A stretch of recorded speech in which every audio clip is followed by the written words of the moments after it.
నగరంలోని స్థానిక press club నందు జరిగిన విలేకరుల సమావేశంలో మాట్లాడుతూ మాగుంట లేఅవుట్ శ్రీహరినగర్ ప్రాంతాలకు చెందిన అనిల్ గార్డెన్స్ నిర్వాహకులు నబీద్ వివరాలు తెలియజేస్తూ తమ తండ్రి 2009లో అగ్రిమెంట్ తీసుకుని నిర్మించుకున్న అనిల్ గార్డెన్స్ ప్రతి సంవత్సరం లీజ్ చెల్లించుకుంటూ నిర్వహణ చేస్తున్నామని 2026వ సంవత్సరానికి సంబంధించి లీజ్ అమౌంట్ చెల్లించి ఈ సంవత్సరం సెప్టెంబర్ వరకు వివాహాలకు ఫంక్షన్ల కొరకు బుకింగ్లు చేయబడ్డాయని మార్చి నెల ఆఖరులో ఏప్రిల్ నెలలో ఖాళీ చేయాలని తెలియజేయడం, మేము వివాహాల కొరకు బుక్ చేసుకున్న వారు ఇబ్బందులు ఎదుర్కొంటారని, కావున మా లీజ్ గడువు నవంబర్ వరకు కొనసాగేందుకు అనుమతి ఇవ్వాలని పత్రికా ముఖంగా తెలియజేస్తున్నట్లు అనిల్ గార్డెన్స్ నిర్వాహకులు కోరారు.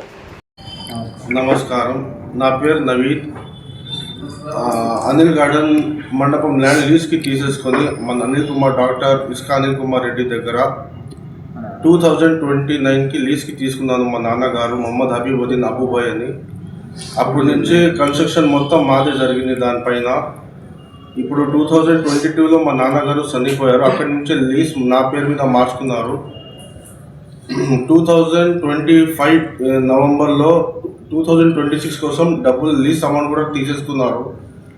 పోయిన నెల 15 రోజుల నుంచి 20 రోజుల ముందు కాల్ చేసి మండపం ఖాళీ చేయాలి అని చెప్పారు. ఒక నెల లోపల ఖాళీ చేయమంటున్నారు. ఒక చిన్న అంగడిలో, ఒక చిన్న షాప్లో కూడా ఖాళీ చేయమంటే 3 months టైం ఇస్తారు ఖచ్చితంగా.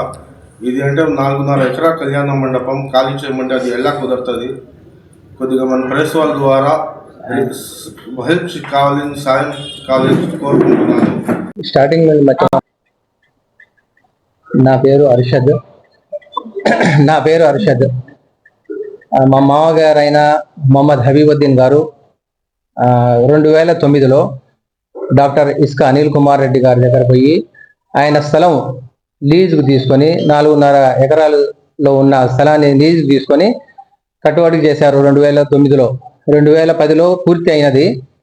2010 ఏప్రిల్లో ఓపెనింగ్ అయింది. అప్పటి నుండి సక్రమంగానే జరుగుతుంది. లీజ్ డబ్బులు కరెక్ట్గానే కడుతున్నాము, ఇబ్బంది లేకుండా. ఈ సంవత్సరం డబ్బులు కూడా నవంబర్ 2025కి పోయి మొట్టమొదటిగానే ఇచ్చేస్తున్నాము. తీసుకున్నారు, రసీదు కూడా ఇచ్చున్నారు.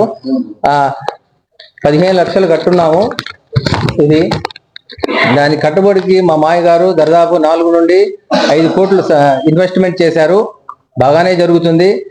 కానీ గత నెల మార్చిలో పిలిపించి ఫోన్ చేసి ముందుగా చెప్పారు ఏమని, 1 నెల లోపల ఖాళీ చేయాలా, ఏప్రిల్ దాకా, మే నుండి మీరు ఇప్పదీసేయమని చెప్పారు. అయితే ఒక చిన్న అంగడి ఖాళీ చేయాలన్నా 3 నెలల నుండి 4 నెలలు పట్టేది ఎక్కడైనా చూసుకొని చేయడానికి.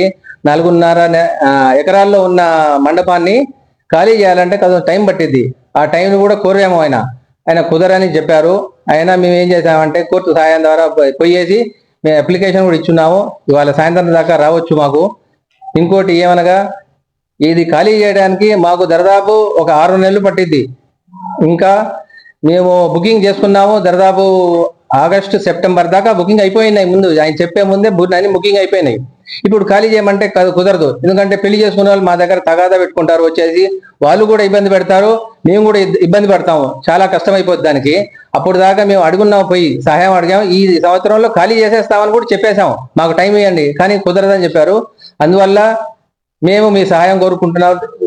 మన మీడియా ద్వారా, ప్రెస్ క్లబ్ ద్వారా కోరుకుంటున్నాము.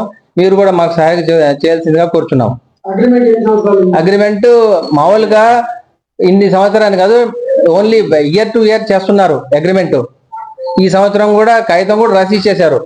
2026కి ఇచ్చేస్తున్నారని కూడా డబ్బులు రాసి ఇస్తున్నారు. అయినా సడన్ గా మాకు ఖాళీ చేయాలని చెప్పేశారు. అడిగాము మేము, దేనికంటే ఏదో కారణాలు చెప్పారు. కానీ మాకు బయట తెలిసిన వారు ఏమంటే ఆయన సేల్ చేస్తున్నట్టు డౌట్ వచ్చింది మాకు. దానివల్ల మాకు ఇబ్బంది పెడుతున్నారు ఆయన. మేము ఖాళీ చేస్తామని చెప్పాను. ఈ సంవత్సరం ఒక ఎండింగ్ దాకా ఉంది మాకు టైము. దాని తర్వాత ఖాళీ చేయడానికి ఒక 4 to 6 months పట్టింది మాకు. దానికి న్యాయం కావాలని కోరుచున్నాము. మాకు టైం కావాలా, 1 year టైం మాకు దొరికితే మేము కంప్లీట్ చేసుకొని ఖాళీ చేసుకొని మేము మార్చుకుంటాము. మీ సహాయం మీ ద్వారా అందువల్ల మేము టైం కావాలని కోరుచున్నాం. థ్యాంక్స్.